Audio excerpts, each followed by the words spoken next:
What's up, everybody? How's it going?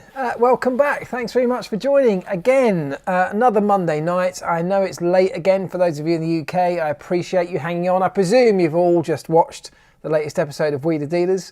If you haven't, I mean, why not? But go and catch it on the catch up anyway. We're here to talk about Formula One. It was a Formula One weekend, and as every weekend pretty much has been this year, we have had plenty to talk about. Whether it's controversy, whether it's strategy calls as it was this weekend, we'll definitely get into this whole driver versus team when it comes to strategy. Who should make the call? Who should override who? Should it be, I mean, obviously it should be a combination of both, but you know, who was right at the weekend? Was it Lewis? Was it his team? And we'll get into all of that. We'll get into all of the other elements of that weekend. Bottas had a stunning weekend.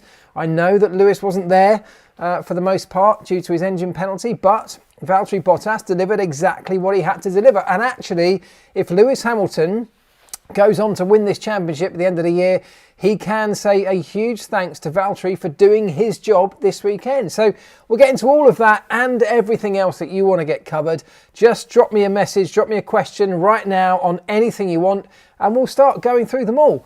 Where shall we start? Let's say hello first of all. So hello to you all. Thank you very much from all over the world, which I love. I genuinely love this.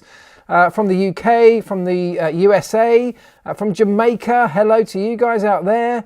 Berlin as well, Francisco, hello, thanks for joining. You literally are all over the world and I appreciate it, so thank you very much. Sunny or Bonnie, Scotland, yeah, thanks very much. Right, shall we talk about this weekend's race? Where shall we start? Let's see. Didn't you, well, here's a quick question I shall quickly knock off. Didn't you ever want to race, Marc? In something like the Carrera Cup, says Miamino70. I did want to race when I was a kid. I was desperately hoping I'd love to have been a racing driver, but very quickly I realised that probably wasn't my forte. And I was all right, but I just wasn't Formula One all right. So I turned to the engineering side, and that's where that path came from for me. So that's that one done. Let's talk about the weekend. Let's talk about Jan Lotvol says, did Bottas let Lewis win qualifying to end up 11th and not further down? No, I don't think so. I think Lewis is just, if you think back and look at the stats, Lewis tends to win qualifying over Valtteri more often than not. This is a circuit, and we'll get into all of this, so let's start here. This was a circuit which I don't think we were quite sure whether it would go towards Red Bull or go towards Mercedes. It has typically been, you know, Lewis Hamilton loves this place. Mercedes have tended to love this place in the past, but we've had a couple of weird years. Of course, it was wet last year, very wet. This time around, though, we went into it thinking, well, Mercedes probably are going to be strong, but for the first time in quite a long time, they've got genuine competition from a great Red Bull car that's shown pace at circuits that we might not have expected it to. So we weren't quite sure which way it would go. It kind of was a 50-50 heading into the weekend, and yet it was very clearly a Mercedes track as it played out in those conditions, wasn't it? They had by far the upper hand over the course of this weekend, and that might be something that Red Bull, you know, will reflect on as being not necessarily a concern or a worry, but we've got a bunch of race tracks, six tracks left to go. If you look at them on paper, there are probably 3 or 4 of them that you would typically say might be Mercedes racetracks, a couple that you might sort of favour Red Bull over. But, you know, it's been close calls over the course of the season, but this was one of those close calls, and it swung so far in Mercedes' favour. I wonder if Red Bull will just raise an eyebrow at that, thinking, well, hang on, if it does come down to racetracks like this where it could go either way, they seem to have a very strong, versatile car. I mean, it could have been very much down to conditions like temperatures. Temperatures were pretty low. The racetrack was a lot more grippy than they had previously seen the year before. So a number of factors that definitely meant it was different to previous seasons, and therefore previous data had a limited value in that regard. But Mercedes were definitely the strongest, weren't they? Ferrari was half decent as well, says K Mill. Absolutely, a good weekend for Ferrari. And in this, you know, if we take away the front two of Red Bull versus Mercedes or Lewis versus Max, the next really interesting battle down is McLaren versus Ferrari, isn't it? And on that front, this was a Ferrari track. This was a circuit that Ferrari were definitely a lot more comfortable than McLaren were, having had McLaren really dominate over the last few. And do you know what? That's what's so great about this season.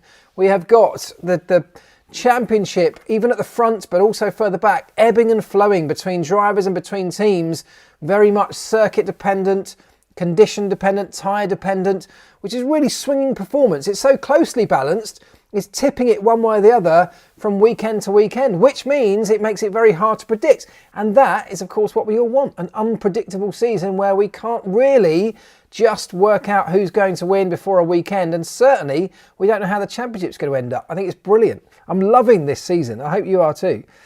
Here's a good one. Why did Gasly get penalty points for his turn 1 incident? The penalty point system is a joke. And I 100% agree with you. I thought the penalty itself, the in-race penalty, was a bit of a joke. I mean, when I watched it, in my mind, I saw it being investigated. I thought, well, there's no way they will give a penalty for that. It was a very sort of innocuous incident, and I know that Fernando came off worse, but, this was the first lap. They are so lenient typically on the first lap anyway, and yet even if you took away some lenience just for it being the first lap, Gasly was pretty much sandwiched in between two cars on a very slippery circuit, and we were a couple of corners in. So, I thought it was a very, very harsh penalty. And then to throw penalty points as well, it was sort of insult to injury, wasn't it? I have to say, he took it very well. He took it on the chin, didn't he? He didn't complain too hard, and actually went on to deliver a reasonably good race off the back of that, having had that penalty. So, look, it was one of those things that I thought was very strange. Sort of again comes back to this inconsistency that we all hate so much from stewarding decisions, which you obviously get when you've got humans making decisions, just like you get in all other sports where a human is in charge to make the big calls. Sometimes it will go for you, sometimes it will go against you, and I don't want to remove that. I don't want it to be, so predictable that we know exactly what... You can't have it anyway because it's a human sport, but I think we've got to accept some of that, but that was a harsh one, I think, for Gasly. Where else? What do you think of Gasly? It's another one about Gasly. Yeah. Gaz, what do you think about Gasly getting caught up in turn 1 incidents? I think he's too reactionary. Well, look, Gasly tends to find himself with the nature of his car and the performance of his car pretty much slap bang in the middle of the pack, doesn't he? And if you're in the middle of the pack, you are much more likely to get tagged in first lap incidents. He even commented, I think, didn't he, before the race, that their front wing. He said something along the lines of their front wing was pretty fragile. It's not very robust. I'm not sure how true that is. I mean, none of the front wings stand up to much contact, to be honest with you. But if you find yourself in that part of the track, particularly at the start of the race, you are very, very vulnerable. And he's a feisty driver. He's always trying to move forward. Sometimes it gets him into trouble. What are your thoughts on Seb's oddball tyre gamble, says Ben Williams? Well, when you're a Sebastian Vettel, or more importantly, when you're an Aston Martin, and you're in a race like that where pretty much everyone is doing the same thing, you haven't got car performance that can catapult you through the field. You're pretty much locked in a position. You may have an opportunity to move 1 or 2 places, but not necessarily. He also had faster cars coming through from behind him, so actually the chances were he might fall backwards if he just played the safe option. You can kind of understand that on occasion it's worth rolling the dice. Obviously it looked horrendous because it just didn't work, but you think back how things changed just a week earlier in a few split seconds, how the circuit grip changed. I know it's very different conditions, but I understand why they took the gamble, but the fact that they were the only one to take that gamble and it didn't work so spectacularly tells you how much of a gamble it was. So they were clutching at straws, sort of get it, but it was one of those where you look very silly when it plays out the way it did.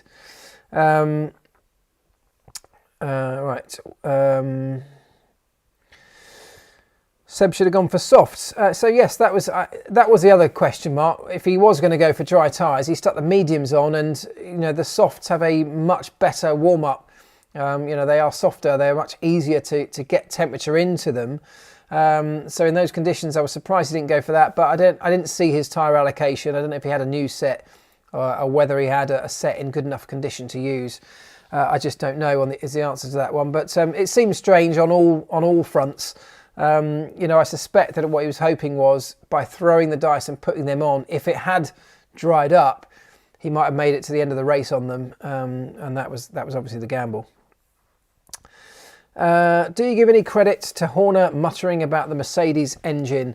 Not really, but I am enjoying it. I am enjoying the soap opera element of this season between Christian and Toto. I think it's fascinating. I mean, those of you who've really bought into the Netflix Drive to Survive series, you can only imagine how they're going to portray this next season, because it really is, and they ham it up, obviously, but there's enough that we're all seeing through the sort of live broadcast media. So that when they've Hollywooded up a little bit for the Netflix show, you can imagine it's going to be pretty spectacular, bouncing back and forward with accusation and counter-accusation and protest and counter-protest and all sorts. There's a proper war of words going on, and I kind of love it. That's the kind of drama that a sport that's running so close at the heated front end is going to generate. So I don't buy too much into it. I mean, yes, Mercedes, Mercedes seem to have great performance this weekend, but there are other occasions, when Red Bull have turned up and had a surprising level of performance. And I think we've also had question marks over their legality at times when that has happened. So it's the way it goes. It's probably the way it's always gone.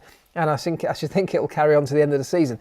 Don't forget, this championship is going to be so close that sometimes the tiny details, like somebody getting, whether they generate a kind of protest or an investigation, that's some way down the line. But just trying to get under the skin of the opposition team or drivers can sometimes be enough to tip the table in your favour by that tiny fraction of an amount that you need. And that's how closely balanced it is. That's probably what's going on. It's mind games. Again, happens in every single sport. What's your view on Mclaren calling Danny Rick for new Inters, having in mind what happened to Stroll a year earlier? What's your view on Mclaren calling in Danny Rick for new Inters? Look, Danny Rick was obviously way out of position. Same sort of thing. I think McLaren were clutching at straws this weekend generally. They just didn't have the pace. It was a bit of a damage limitation exercise, if we're really honest, this weekend, which, on one hand is surprising given how dominant they've been in that midfield or leading edge of the front midfield. I mean, even at the very front end in recent races, to suddenly be so far off the pace around this particular circuit is a bit of a worry, but it's a characteristic of their car. So I think they were clutching at straws all weekend, and particularly with Danny Rick, who was so far out of position. I mean, I suspect that was just another one of those rolling the dice to see what they could achieve. Not sure on that one really. Mark, who's your money on? Who will win? Put a stake in the ground. Okay, I am going to address this, right? And obviously we don't know. The truth is it's so finely balanced, we don't know. And that's partly what I love about it. But I'm just starting to think about this now, looking at the races we've got left. I'm going to discount this weekend with Lewis and Mercedes' domination of this weekend, because it was such a different racetrack and race conditions over the weekend. It was a really weird race, by the way, wasn't it? It was kind of wet right from the very beginning, from the start of the race. Didn't really rain at all during the race, but then never dried out. Even with 20 F1 cars turning around with wet tyres, it was almost like it was just throwing the water up into the air, and it was coming straight back down onto the racetrack. And temperatures weren't high enough to really clear it enough, and the circuit just stayed horribly wetty, dampy all weekend, all race long. So it was a weird one, wasn't it? But having said that, looking at the races we've still got to come, I mean, other than really sort of Mexico, which you would say will be a Red Bull dominated circuit, Hamilton or Mercedes have got certainly have a very strong chance at all the other racetracks. It's not to say that Red Bull will be nowhere, because they will put up a very good fight at all of them and anything can happen. But I think it feels like it's just starting to swing just a tiny bit. And we are talking tiny amounts. And I just don't know. There's nothing in it with 6 races to go, and I absolutely love that. What do you guys think? You hit me up with just a Hamilton or a Verstappen in the comments. Let's have a very quick straw poll. Hamilton or Verstappen? You tell me who you think is going to win the championship, just in that one word, and we'll see how many come through of each. Whilst you're doing that, I'm going to talk quickly about Lewis and Mercedes' strategy call, and you can fire in your comments on that one in a moment after you've given me your predictions for the championship. So I put on Instagram earlier today a little sort of mini poll of do you think it was the right call from Mercedes to pit, or was Lewis right in arguing that he should have stayed out and kind of gone to the end of the race? And of course, it was one of those, again, finely balanced calls. Here comes the predictions. And it's pretty much split down the middle from what I can see. I'd say there's pretty much, I haven't counted them all, but I'd say there's nothing in that. It looks about half and half, which is what you'd expect, isn't it? Because, yeah, okay, you're all firing them in. Who's gone for Bottas? Jason Eli. Bottas to win the championship in his final year at Mercedes. I mean, could happen.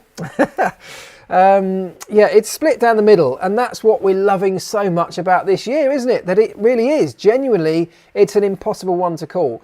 I feel like Lewis and Mercedes have the experience of winning championships, of closing them out like that. There will be occasions, I think, when Bottas might prove to be the stronger wingman, if you like, than Perez. Perez is great on certain days, but not on others. And let's face it, actually, both of the number 2 drivers played their part this weekend, didn't they? In huge parts, really. Bottas by winning the race and taking that potential 25 points away from Max. And Perez with that epic wheel-to-wheel battle with Lewis, keeping him behind. And, Perez went on to finish 3rd, Lewis went on to finish 5th. If he got past, of course, that could easily have been reversed. So that would have been another haul of points for Lewis. It would have closed that gap at the top even further. And those little few points could be the difference between a championship or not. So the second drivers in each of those teams could still play a massive role in how this season plays out. Bottas, of course, leaving the team at the end of the season. Already got a drive for next year, so he's not having to play that game. He doesn't have to sell himself to the wider world. He can leave Mercedes on a high by doing his bit to help them secure a championship, and I believe he will, and the team will definitely use him for that role if they need to. So it's an interesting one. But back to the strategy yesterday between the arguments, if you like, that were broadcast to the world between Lewis and Mercedes that seemed to continue after the race. First thing I would say is that's not unusual at all. And having been on the inside and had access to full, unedited team radio for the entirety of Grand Prix, this sort of stuff happens all the time. It's very unusual for there not to be major discussions on strategy calls on difficult moments like that. The driver has a very different perspective to the team. Both are very valuable. The driver sitting in the car has the feel of the car, but he only really has the feel of the car in that moment. He has the feel of the conditions underneath him. He knows what the racetrack's doing. He knows what his car's doing. He can feel the performance of his own tyres. The team, first of all, have a huge amount of data from their car. They have perhaps access to the first set of tyres that may have already come off the car, where they can look at those and interpret the performance or the drop-off from them. They will have access to data and information from every other driver on that grid that may have already made a pit stop, and what their now relative performance is on a fresher set of tyres. They might have access to drivers that have opted to do the strategy you're aiming for, and maybe it's worked or not worked on their car. So there's loads of stuff the team has access to, the bigger picture that the driver doesn't. So both perspectives are valuable, and when you're making a big decision like this, it has to be a conversation. So these things go back and forward, and the two perspectives being different will often end and sound, if you're getting the little snippets broadcast to the world, like a full-on argument. And it's not always like that. You have to be abrupt on the team radio because there isn't time to have a long, nice, pleasant, polite conversation. You've got to get your information across in the most succinct way possible. And if you were having a conversation like that out in the street, it would sound rude and abrupt. When you're having it in the environment of a team radio situation, everybody on that team understands that that's how you have to communicate with each other in the limited time frames and the pressured situation that you're in. So nobody within that team, I'm sure, will have taken any offence to what Lewis said. Lewis will have known that before he said it as well. It's just about getting the point across quickly. Yes, he was upset afterwards because from his little window of his bubble, the thing that he can see, the bits that he has his perspective on, all he could see was the car now didn't feel as good as it did beforehand when he put the new tyres on. And so there's a couple of things to pick apart from that before I do come to your thoughts on this. First of all, that perspective of Lewis is accurate to some extent. If the car's feeling good and he feels like the tyres are showing no sign of drop off with 15 laps or whatever it was left to go, in his mind, he might think, well, the car feels great, I can continue, I can get to the end and we'll save ourselves a pit stop's worth of time. The team, though, will be having the conversations internally about, well, what happens when the tyres do wear out? First of all, what point is that going to happen and what's the effect going to be? Is it going to be limited by wear, literally by wear, and you'll run through to the canvas and the tyre will fail? Or are you going to be limited to the point where the tyre becomes so slick that you, on a wet track, you lose grip, or that you just falls off that cliff, it drops off performance because of degradation in terms of wear and thermal deg as it starts to overheat. So those are all considerations that the team will have much more access to. And anyway, to cut the story short, the team obviously decided to call him in, which was a strategy that pretty much everyone else was making at that point in the race. They could see everyone else making it. It seemed like the sensible call because going to the end was definitely a gamble. And, were we in a position here where Lewis needed to gamble at this particular Grand Prix? Probably not. The downside of that gamble could have been quite catastrophic. And the evidence to support that, with hindsight, was partly what happened to Esteban Ocon, wasn't it? Where he was the only driver to stay on those tyres right to the end. And by the last lap, he was 5 seconds off the pace of the cars around him. Now, if Lewis had had that same level of drop-off, he may well have finished some way further down, as perhaps Gasly might have got past him and others potentially as well. So, the team had that in their mind, and I think it was probably actually the right call to make. Lewis, of course, fired back, didn't want to do it because the tyres felt great at the time. And so the team, and this is where I think the mistake really came in, if you really want to call it a mistake, or let's not call it a mistake, let's say an opportunity to have done things slightly better.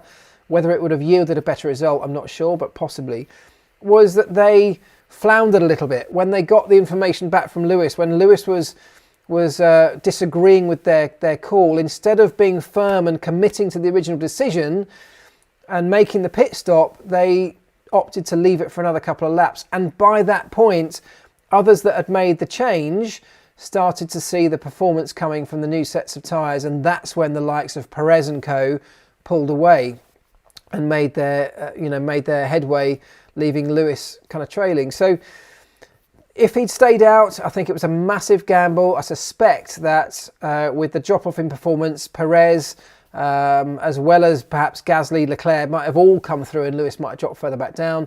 If they'd pitted slightly earlier, I think they might have just had a bit of an opportunity to potentially get Perez. They'd have been on the same strategy, don't forget, as Perez. They were neck and neck, they were close, and they were battling wheel to wheel. That might have continued. And with Lewis, with a slightly better car performance in general, there is an opportunity he might have got past. So that's the way I kind of saw it. But it's one of those fine calls, and it's a very difficult one to criticise afterwards. So I'm sorry for going on for so long here, but let's see what you guys are saying about all of that. Lewis was already losing more than a second a lap before he finally came in. Exactly, because the others had made their pit stop, and the new tyres, or the newer tyres that went on to, the new intermediates that went on to the other cars, demonstrated a leap in performance. And that's when Mercedes were left with no choice but to react. But they were kind of a couple of laps late by that point and had lost ground on the cars they were really battling with, which was particularly Perez. So that's where I think they might look at it now with the analysis of going back and saying, well, maybe that's what we could do better. We could have gone with our instincts and been firmer with the decision with Lewis. And perhaps it's that communication where they might want to tighten things up. But they'll be going through this with a fine-tooth comb, analysing it to the most forensic level and looking for opportunities that were missed, things they did well, things they didn't do so well. And if this opportunity or this situation arises or something similar, they'll be better prepared for it next time, won't they?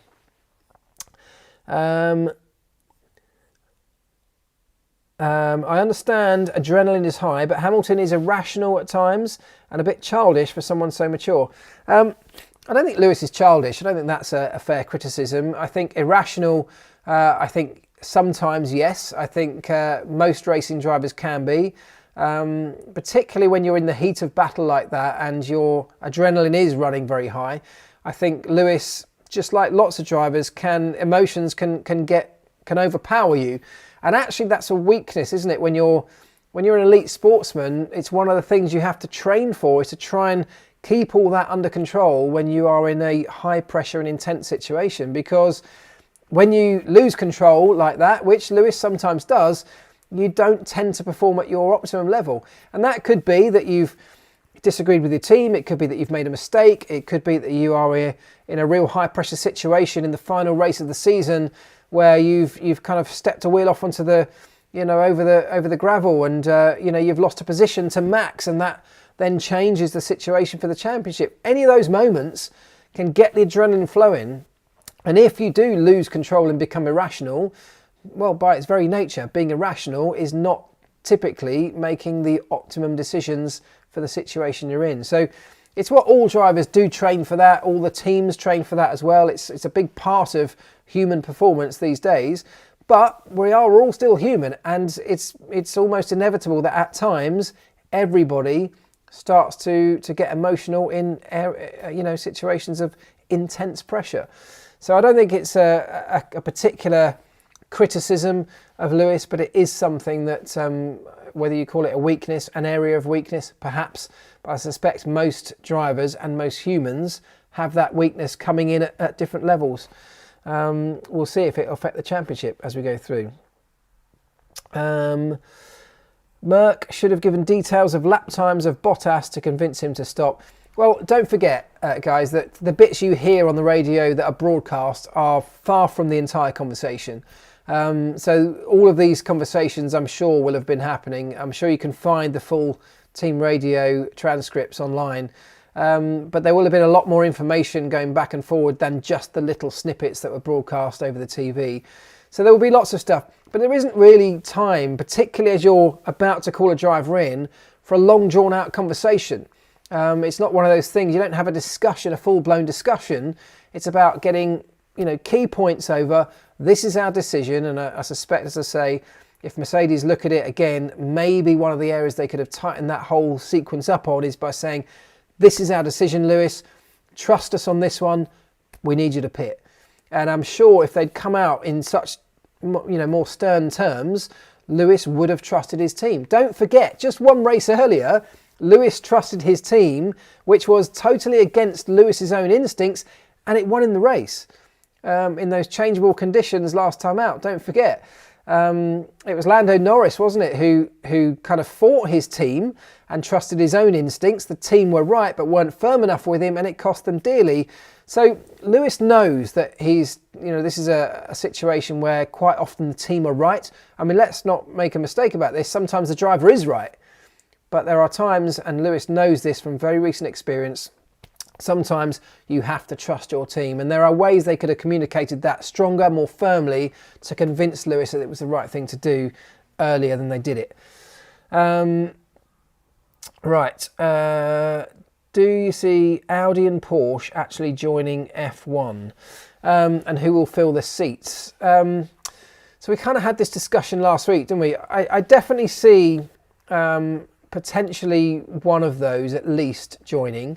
At least one new engine manufacturer joining the team. Whether they join as joining the sport rather, whether they join as a full-blown team or whether they join as an engine manufacturer, that's two very different stories. And obviously, if they join as a engine supplier to, let's say, Red Bull, for example, well, then they don't necessarily have complete control over who's in the seats. If they were to join as a team, The only likely opportunity for that to happen in the short term would be to buy probably the Haas team. And that's something that's a possibility. And we've heard rumours over the weekend about potential buyers for that team and new entrants. So that's something that could well happen. But I suspect when it comes to Audi particularly, their initial interest is certainly in the power unit side. Right.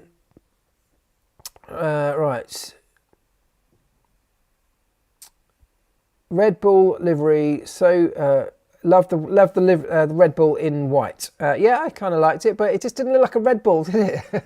It looked like a sort of I don't know. It's a bit like a Twix when they put white chocolate Twixes. It just doesn't look right. I mean, I love a white Twix, but you know what a Twix should look like, and it shouldn't be white. And it felt like the same with the Red Bull. Right. Questions. Could Tesla enter F1? No. No, that's a very easy answer. Tesla will not be entering F1. Tesla won't even enter Formula E. And this is a long conversation I've had with many people many times. Why aren't Tesla in Formula E? Well, Tesla are currently, and have been for a long time, by far the best electric vehicle manufacturer. I mean, by far. They are number one by a million miles in that particular market sector. So they could spend millions on going racing, where if they win the championship and dominate, they will still be the best electric vehicle manufacturer. If they come midfield or if they come last, having still spent millions and millions and millions, well, then there's a question mark over Tesla as a brand, isn't there? So they're not going to do it. They don't need to do it. And I can't see any time that will happen soon. There's that one. Right. Hang on, looking at questions. Hold on. I couldn't. You couldn't tell the difference between Red Bull and the Haas in those conditions. Well, it was tricky conditions, but I hear you. Right, hang on. I'm trying to find a question. Lots of comments about white chocolate and Teslas. Right, let's go back and find one. Does Lewis have his helmet trimmed to fit his long hair? It's got to be uncomfortable. I mean, these are the sort of deep dive questions we're getting tonight. That's great. I don't think he has the helmet shaped around his hair, but you never know. Right, come on, give me a question. Right, hang on. What else should we talk about? Let's talk about, as you lot are still talking about chocolate bars and Tesla. Oh yeah, have you heard about Andretti buying a team? Your thoughts on them entering the circus? Yeah, I have. So that was the rumour, wasn't it? Andretti potentially to buy the Haas team. I mean, look, great if they want to come in. They're a huge name. They're a team with a huge amount of experience, or a brand with a huge amount of experience. I'd love to see them enter the sport. It could be another route to the American market, so Formula One will love it. But, you know, Haas is also a big name, and we've seen how much they've struggled. So Formula One, whether we like it or not, and it's getting less and less so with the advent of new rules and a more even spread of prize money and budget caps and these kind of things, but it's still a sport where money dominates. And that is going to be the case for a few years to come yet, as we get a bit of a lag between what the big teams have right now already in terms of people, resources, facilities, and before that lag catches up with itself and then resource levels begin to even out. But that could be 10 years away in Formula One before this budget cap has this major impact in really levelling the playing field. It's going to start to help much sooner than that, but the big 2 or 3 teams have so much more resource, so many more people and facilities and equipment and tooling and software programs, and I mean everything is bigger and better than the smaller teams, and they have that. So that's not part of an ongoing budget requirement. They just have those things now, and that's not going to change. So no matter who comes in as a new team, even if you're a big name like Andretti, just like we saw with Haas, you still need to be well funded, and even being well funded is not enough, because we've had teams that have come in with huge budgets in the past. Ford, Jaguar, Toyota. who've failed dismally in Formula One. So you've got to have the budget and you've got to be able to spend it correctly. And as I say, I think it's still going to take a reasonably long-term project between a team coming in and having major sustained success at the front end of the championship.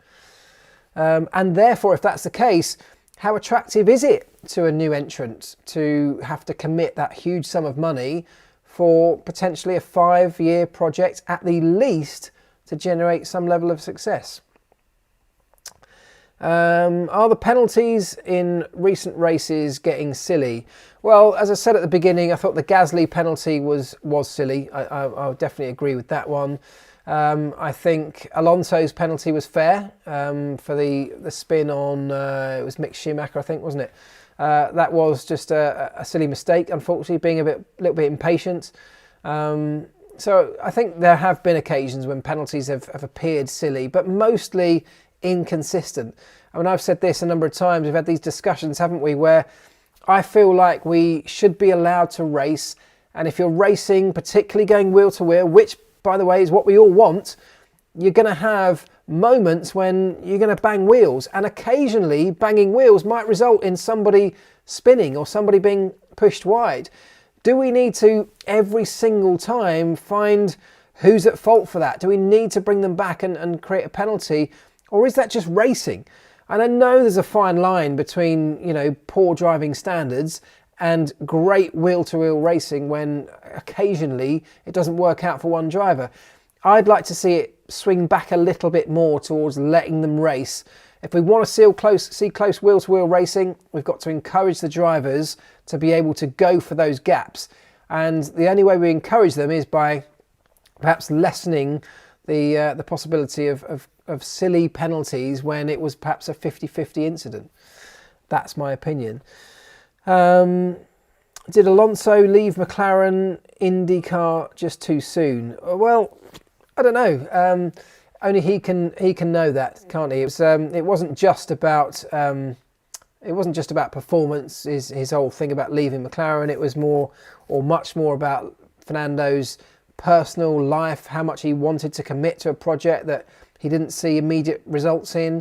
He wanted some time away. He set up some other things in terms of his cycling team. I think he's done some karting stuff. And now he's got the bug again. He's come back and he's hoping that the 22 cars and regulations might provide an opportunity for him and his team to deliver something more than they're delivering right now. And that could well still happen. So only time will tell if he made a mistake or not. Future fuels, any thoughts? We had lots of thoughts on this last week, so I won't go into full detail, but if you do want to hear my thoughts on the future fuels of Formula One, perhaps go back and listen to last week's episode because we covered it in quite a lot of detail. But I do think it's a fascinating area. It's one of my most interesting aspects of Formula One over the next few years is where we go with this, particularly beyond the next power unit. Because future fuels or Formula One developing new fuels could be like a real game changer, not just for F1 but for the wider world. Engine penalties, are they tactical or genuine reliability concerns? Right, good point. I do want to get into this as well. So, well, they're both is the answer to your question. They can be used tactically, and by that what I mean is I don't think anyone's taking an engine penalty that doesn't feel they need to take a new engine, because I can't see what sort of tactics that would be. I mean, there were suspicions around Valtteri taking that penalty when Max was running at the back in Monza. But I don't think that was the case, and I don't think anyone's doing that. I think when we say tactical, it's very tactical about when you take them. So if you have a suspicion that you might need an extra engine to get to the end of the year, of course there's tactics about when you choose to take that. Unless you're forced into it with an engine blow up or something, then you've got to be very careful. Lewis chose to do it this weekend, and I actually think it was a good call. It was the right call to make. We don't know how serious their concerns are, so the alternative to doing it straight away at this race was to leave it for a few more races. But if they have major concerns over the engine, will they get through all those races, or would they potentially have a failure and then still have to take an engine penalty further down the line? So taking it early gets it into the pool. It's one of those races where we had some changeable conditions, and actually, look, he finished 5th. Perhaps they could have finished a bit higher, 4th or 3rd, with some slightly different decision making, and that would have been a real good damage limitation. But look, with Valtteri finishing 1st this weekend, that limited the damage because, of course, that saved 7 points that Max might have otherwise got. Lewis finishing 5th meant that actually it wasn't so bad, and actually the difference between the loss that Max took to Lewis when he took his penalty in Monza to the loss that Lewis has taken by taking his penalty here was only 1 point difference between the two. So actually it's nothing really, isn't it? So they've both kind of played that quite tactically well from their own team's perspective, and it hasn't really impacted the championship too greatly, which is good. It's great for us, it's great for them, and it keeps this championship battle alive on the racetrack rather than something, you know, a little bit less exciting than engine penalties. So the answer is it's both. It's tactical and it's reliability. But yes, reliability issues are real. This is the hardest we've ever had to push engines in terms of longevity because of the new limits for how many you're allowed in a season. And I think it's caught people out. Mercedes have a genuine issue. This is not media hype. They have a genuine issue which could still affect the championship. I hope it doesn't come down to that because the battles on track are so good. The last thing we want is reliability or something like that to affect and swing this championship beyond somebody's reach. So, you know, let's wait and see. But yes, the reliability concerns are real up and down the grid. But, you know, they are doing a good job at the moment of managing that process.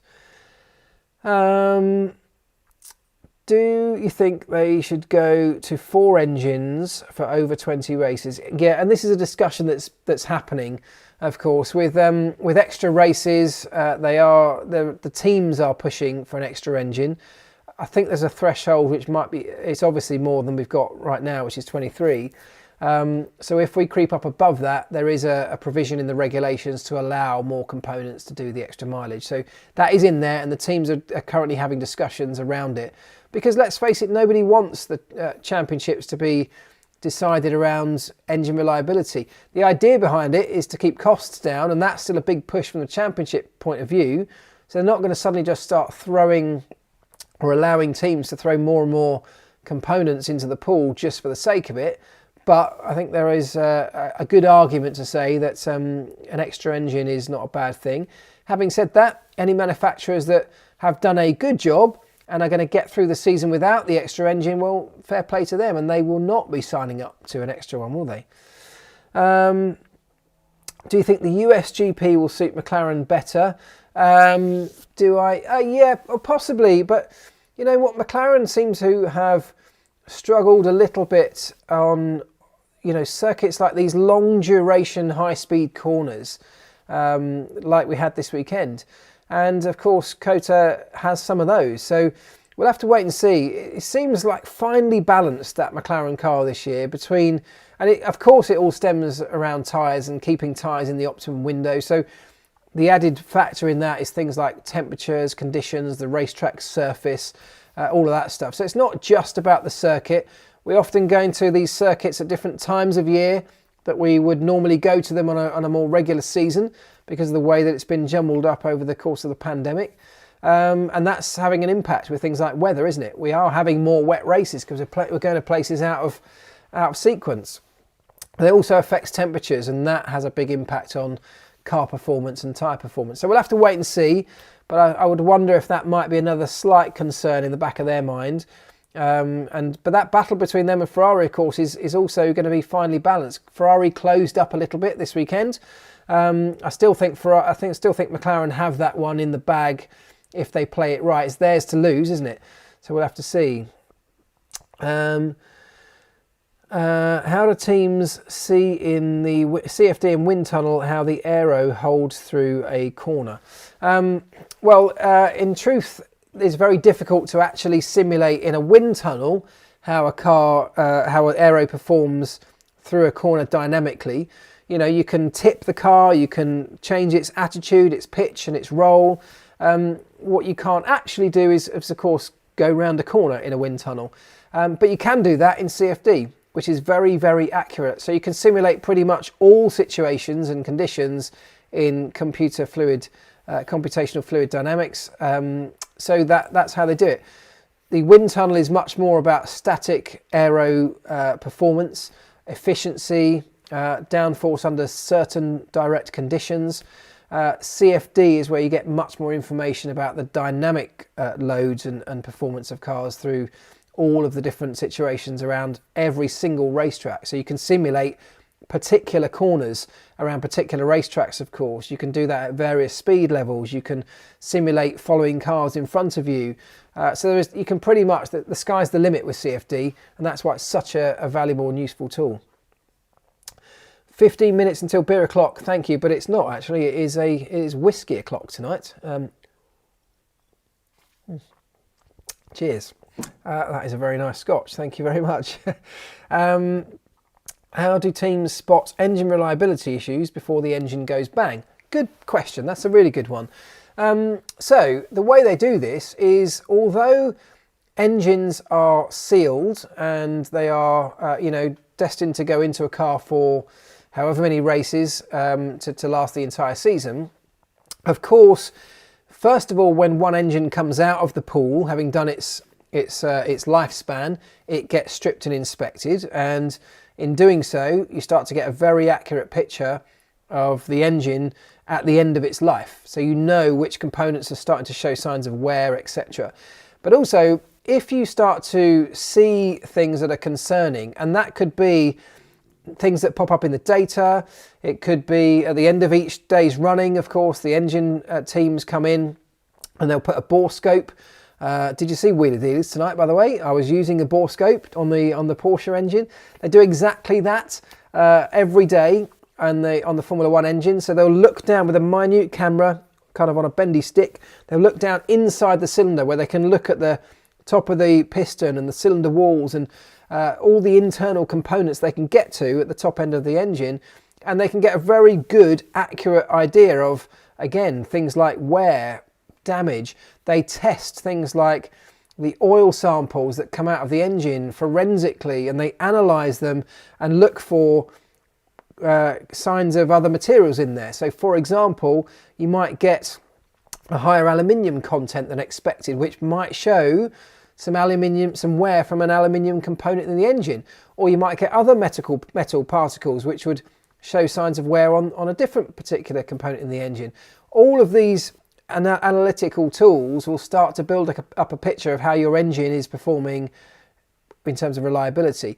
And then if you have some concerns over that, even if your engine is right in the middle of its run and not due to come out and sealed by the FIA, which they all are as soon as they go into the car, you can apply to the FIA and say, look, we've got a reliability concern here. You can show them the data. Look, this is what we're seeing. We'd like to take the engine apart to inspect the components. And the FIA will give you permission to do that. They will typically ask you to do it under supervision, and obviously you're not allowed to replace any components unless it's for reliability reasons. And if you do that under supervision, it has to be like for like components. You can't upgrade, you can't change anything for a better part.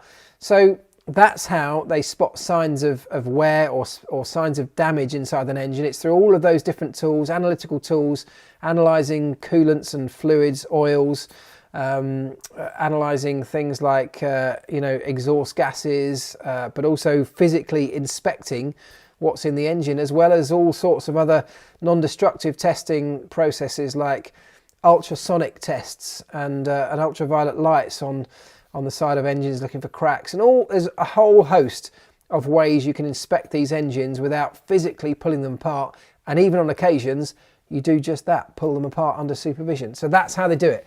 And if you find those signs, you know you've got an issue. Mercedes have found some issues. I don't know exactly what the issue is or how they found it, but it will have been through one of those procedures that I've just talked you through. Right, Daniel has gone back to his pre-Monza form. Do you think he'll recover his form this season at all? McLaren could lose to Ferrari due to him. I think it's harsh to say that Daniel's gone back to his pre-Monza form. I think Daniel has been steadily making progress in tiny amounts, not enough, but tiny amounts. And then Monza, of course, he had a great weekend. The car was very, very strong, and he had a great weekend. He nailed it. I don't think that was just suddenly, right, it's all just clicked and he's found the key. I think there were a number of things that played into his favour that weekend, and he nailed it as well. He delivered exactly what he needed to. To say that he's gone back to pre-Monza form, I think is harsh, because this was a slightly weird weekend. Yes, he absolutely didn't get the best out of it, but Lando also struggled to some extent this weekend, and you know, it's fine margins between getting into Q3 and not getting in. And of course, Daniel was the wrong side of the line, and that of course then ruins your entire race weekends, quite frankly. When you qualify badly, particularly in conditions like that, it's very, very difficult. And I think that was you know, his weekend was over from when qualifying didn't really work out. And there's an argument to say that McLaren kind of got that wrong with qualifying as well, didn't they? Not putting him out on the fastest time of the racetrack at the last part of qualifying, when the racetrack was clearly at its fastest. Daniel unfortunately was a lap early and wasn't on a hot lap. Oh, you're joking! My laptop has actually gone. You're gonna like this. My laptop has just gone down to 8% battery again. Oh, I actually got a brand new extension lead. We're plugged in. It should be working. Right, 8%. We can do this, guys. There's 9 minutes to go. We're on 8%. I love this. The drama at the end of one of these streams again. Right. Hey, Mark. Just wondering, do the mechanics get punished do they get punished for a good pit stop or rewarded for an extra good one? Do they get punished for a good pit stop? Not sure why you get punished for a good pit stop. I suspect you probably mean, do you get punished for a bad pit stop? And the answer to that is no, you don't. You know, this is very much win as a team, lose as a team. And the pit stop crew are unbelievable in what they achieve. Their performance level as a group of individuals is pretty spectacular. I think we can all agree on that. Rarely do we get mistakes happening. And if you think about it, over the years, thousands of pit stops happen under incredible pressure, and they happen like that. And only really do we really see a handful of mistakes over that time. And of course they stand out, but that's why they stand out, because they're rare. So nobody's going to get punished for pit stop errors or blunders or whatever else. And you know, it's quite often not just a mechanic's fault. It could be the equipment that failed. It could be the driver shooting over his marks, stopping too long or too short. It could be electrical systems or software that's failed, that's let it down or slowed things up. And there's a number of different things. And do they get rewarded for an extra good one? Well, the reward is actually that you have achieved something amazing and you've helped your driver. And I can tell you from experience, there is no better feeling when your car comes in, particularly if it's in a tight race. And sometimes, and the best feelings are when your guy comes in and the guy you're racing comes in at the same time, and it's a battle of pit crew versus pit crew.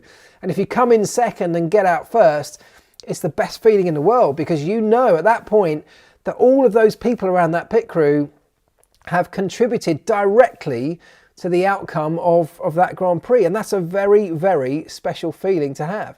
You know, adrenaline buzz is insane in those moments, and it's something I still miss all these years later.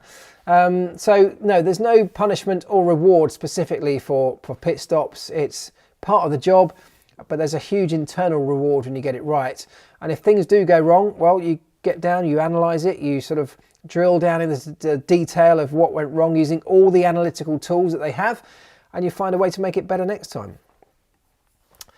Hold on. When are the folks at 5 Live having you back? I don't know, says Ben Williams.